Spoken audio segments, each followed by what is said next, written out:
자, 시장에서 수익을 내려면 키워드 이런 것들을 또 원투펀치로 알아보도록 하겠습니다. 키워드 원투펀치. 오늘은요, 첫 시간입니다. 교보증권의 사영관 차장을 전화 연결해 보겠습니다. 차장님 안녕하십니까? 네, 안녕하세요. 네. 자, 우선 오전장 분석부터 들어볼 텐데요. 관통을 할 수 있는 오전장 펀치 어떤 겁니까?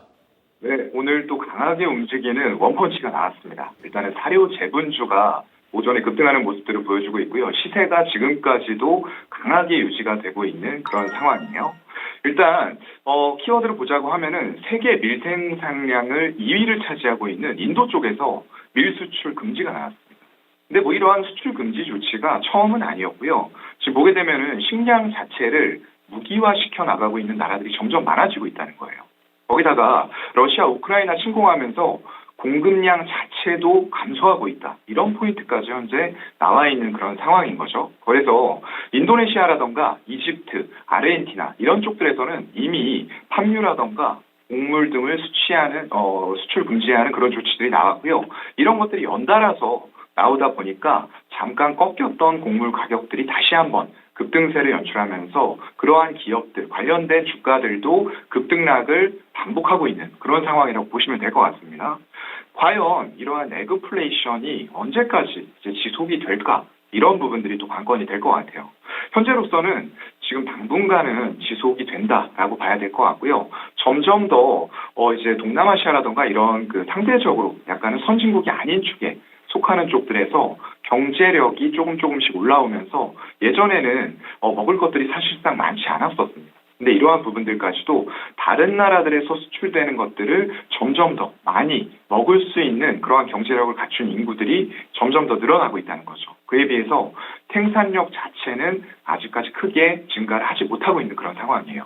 그렇다 보니까 에그플레이션은 당분간 계속 지속이 돼야 된다라고 봐야 될 것 같고요. 그러한 부분 때문에 현재 오늘 한탑이라던가 사조 동아원 이런 것들 거의 상한가 부근의 주가가 올라와 있는 그런 상태고요. 거기다 더불어서 팜스토리, 이지바이오, 한일사료, 선진 같은 종목들이 전부 다 급등세를 펼치고 있는 그런 상황입니다. 그래서 강력한 좀 원펀치가 될 것 같은데 다만 한 가지 좀 주의하셔야 될 부분들도 있을 것 같아요. 물론 생산량이라던가 이런 것들이 따라가지 못해서 어떤 주가들의 급등은 분명히 있을 수도 있습니다. 하지만 최근에 주가가 급등했을 때 어떤 일이 있었느냐. 대주주들의 지분 매도가 또 이슈가 됐었어요. 팜스토리라던가 한일사료가 각각 이제 급등했을 때 730억 그리고 190억에 달하는 대주주의 지분 매도가 나오면서 그 이후로 주가 하락이 좀 펼쳐지는 그런 경우가 있었고요. 사조 동아원 같은 경우에도 많지는 않았지만 3억가량의 대주주 지분 매도가 나오면서 역시나 이런 부분들은 투자자들의 어떤 심리적인 부분들에 크게 부정적으로 영향을 미칠 수 있는 이슈이기 때문에 좀 조심해야 된다라는 부분도 같이 곁들여서 말씀드리겠습니다. 네. 자, 시장을 관통하는 펀치 바로 사료주였습니다. 하지만 다 좋은 건 아니고요. 대주주들의 이런 매도 좀 더 체크를 해보면서 접근을 해보셔야겠습니다. 자, 전략 들어가 볼 텐데요. 오늘 장을 이길 수 있는 펀치 어떤 게 있을까요?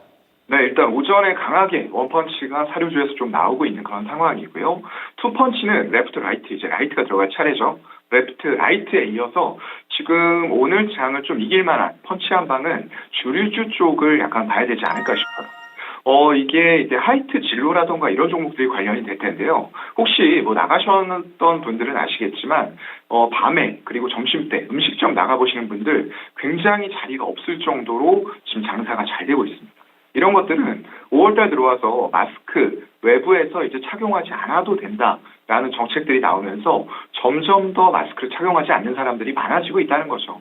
그만큼 이 마스크 착용하지 않고 자유롭게 어떤 날씨도 지금 굉장히 좋잖아요. 이런 분위기를 즐길 수 있는 그런 환경들이 만들어지고 있다는 부분들인 거예요. 그래서 일단 업소와 유흥 쪽으로 해서 매출이 굉장히 증가되는 그런 부분들이 실질적으로 나타나고 있는 거고요. 거기다가 계절적 성수기도 지금 다가오고 있습니다. 지금 5월달 날씨 좋은 거 말씀드렸는데요. 여름으로 갈수록 점점 더 뜨거운 날씨에 바깥에서 지금 그동안에는 코로나 때문에 사실상 밖에서 어떤 외식이라던가 맥주 한 잔 이런 것들이 불가능했었어요. 그래서 가정용 매출이 굉장히 늘어났던 부분인데 이런 것들이 이제 해외 저쪽 바깥 매출로 이어질 수가 있는 분위기들이 만들어지고 있다는 거죠. 그래서 일단은 1분기에 하이트 진로가 높아진 눈높이를 실적을 충족을 시켰습니다. 거기다가 일단 1분기에 국내 맥주의 레귤러 시장, 이런 레귤러 맥주 시장이 업소용으로 해서 전년 동기 대비 10% 이상 성장하는 모습들을 보여줬고요. 사실상 아직까지는 소주 쪽에서 조금 더 큰 영업이익과 영업이익률이 나오고 있어요. 1분기 매출 보게 되면은 똑같이 어떤 맥주땅과 비슷하게 10% 정도의 전년 동기 대비해서 매출 증가가 있었습니다. 그런데 영업이익으로 봤을 때에는 맥주 부분이 80억인 거에 비해서 소주 부문은 지금 500억에 달하는 영업이익을 뽑고 있어요. 그만큼 아직까지는 소주가 굉장히 큰 부분들로 매출 비중을 차지하고 있다라는 거고요. 특히나 뭐 서민용 술이라고 많이 불렸었는데 지금은 좀 그렇지도 않은 것 같아요. 가격 인상이 단행이 되면서 일단 외부에서 우리가 한 병 마실 때 정말로 4,000원, 5,000원, 6,000원까지도 주고 마셔야 되는 그런 상황들이 펼쳐지고 있는 거거든요. 이런 것들이 뭐 화이트 진로라던가 주류주에는 굉장히 우호적인 영업 환경이 계속 이루어지고 있다라는 부분이 또 될 것 같고요. 영업이익률 자체도 소주단에서는 14%에 달하고 있습니다. 굉장히 높죠. 이런 부분이 어떤 지방 소주가 잠깐씩 득세했던 날도 있었어요. 근데 이런 것들이 경쟁력이 약화되면서 결국에는 60% 후반대 영업이익률을 보여주면서 실적은 점점 더 리오프닝과 함께 단가 인상 같이 이루어지면서 개선돼 나갈 가능성들이 굉장히 높은 섹터다라고 생각을 하고 있습니다. 네. 자, 뭐 날 좋죠. 또 밤에 또 술 먹어도 되는 그런 상황입니다. 그렇다 보니까 주류에 대한 부분이 또 다른 펀치가 된다라고 말씀을 해주셨습니다. 차장님, 오늘 말씀 잘 참고하겠습니다. 고맙습니다. 네, 고맙습니다. 네, 지금까지 교보증권 사영관 차장과 함께했습니다. 키워드 원투펀치였습니다.